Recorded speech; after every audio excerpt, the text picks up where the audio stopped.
An ancient story told by our grandfather. Long ago, in the land of ancient kingdom, there was peace. The people were happy. The markets were full. The drums always beat. The laugh was loud like thunder. But one day, something happened that turned joy into sorrow and laughter into silence. There lived a young woman named Oluchi. Oluchi was beautiful as the morning dew. Her heart was pure, her hands were hardworking, and her voice sweet like a palm wine. One market day, as the sun stood high in the sky and people were buying and selling, a shout broke the air. "Thief! Thief!" People turned and saw a trader pointing at Oluchi. He said she stole a piece of my gold. The whole market turned against her. They didn't ask questions. They didn't look for the truth. They just believed the man because he was old and had many cows. The elders gathered under the iroko tree. They judged Oluchi quickly. She has shamed us, they said. She must be punished. So they buried her near the market square, where the ancestors walk and the earth sees everything. But my child, the earth does not keep quiet when you feed it with innocent blood. Days passed, then months, strange things began to happen. The market became quiet. Goats cried at midnight. The stream began to dry. And worst, no young woman in the village could marry again. Anytime a marriage was planned, something terrible would happen. Either the bride would disappear or fall sick, or the groom would die in his sleep.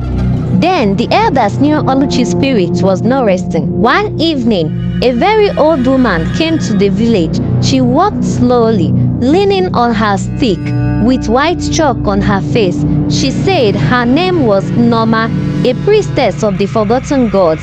Her voice was slow, but it carried weight like a talking drum. She told the villagers, "You buried truth with your hands.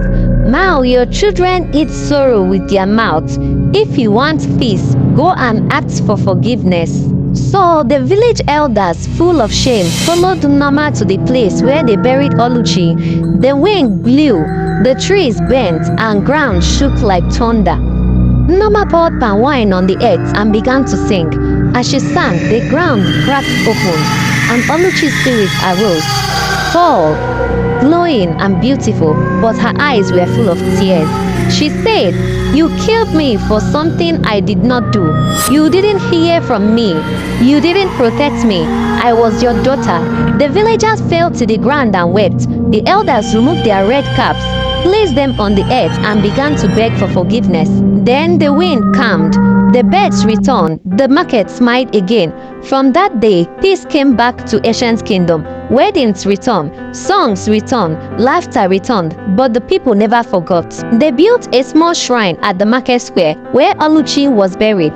Every market day, they leave flowers, food, and kola nuts there so that her spirit is honored and her story is never forgotten. This is the story of how things fell apart and how the truth puts them back together. Please subscribe to my channel. Thank you.